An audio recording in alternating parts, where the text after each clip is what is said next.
Poitras cued it out to center ice. Jakub with it. And the Bruins get command of it. Saucer to Tufte. Poke checked, and behind the play, look out what happened as the gate is open on the Islander bench, and did Poitras get checked into it? Dustin Stuck scrambles over immediately to take a look to see what happened, as the Islanders athletic trainer also taking a look.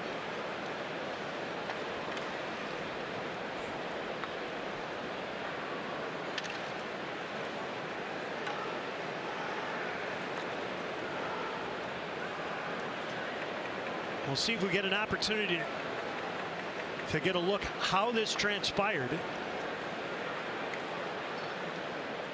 But there have been so many scary situations over the past if that gate is open and a player gets checked while that happens. And I think Poitras is going to head down the tunnel behind the Islander bench and get help from both trainers, and hopefully the young man's okay.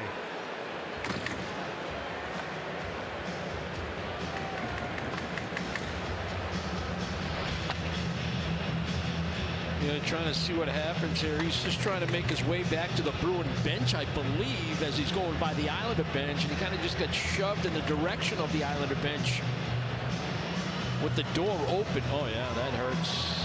That's a sharp-edged open doorway. That should never happen. Got to keep that door shut. Any players that are in that neighborhood, you keep that door shut, whether it's the visiting team or the home team or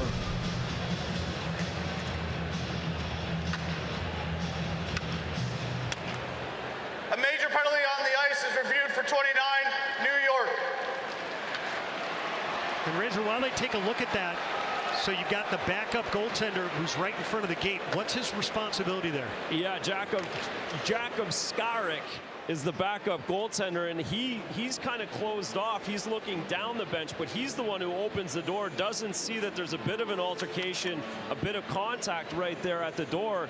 And that's Nelson, who wouldn't expect the door open in that situation either, who's just rubbing out. He's far from a dirty player, but watch, the goaltender just opens the door, doesn't see it because he's got the towel wrapped around his neck looking down the bench, and just really, really bad timing for Matty Poitras. I got to be curious if they're going to make any kind of penalty call here. They called a major, right? So they could, use the tools available to them because they're unsure of what actually happened. And now that we've seen the replay a number of times, there's no real maliciousness there from Brock Nelson, even though he's kind of shoving Poitras as he's trying to make his way back to the Bruin bench, I believe, to make a line change. So curious to see if they'll hand out penalty minutes here. So they'll do that in consultation with the Situation Room in Toronto. And we should probably note that the Islanders are one of the least penalized teams in the league. I mean, this happens all the time when there's line changes, with the benches on the same side, Judd. There's always a little bit of that kind of activity, pushing, shoving, punching, face washing. Happens all the time, every shift, especially if it's an intense game. Except in this case, the door comes open, and it's a bad result for the Bruin. Matty Poitras. After official review for a major penalty, we have a minor penalty for interference to New York, number 29. So the Bruins will head to the man advantage as Patrick Waugh gets an explanation from referee Kyle Raymond. I mean, there's no question there's body contact there. It's a shove by Brock Nelson, but like I said, that happens every shift, or not every shift, but it happens a lot. And usually it's just play on, boys. And Brick, since you mentioned earlier in the period when Kyle Palmieri got hit by Nikita Zadorov, he got hit in an area where he doesn't have a whole lot of padding. Based on where he got hit, at least from the angles that we saw, do you have any protection even close there? No. And that is a sharp, sharp edge right there where that door opens.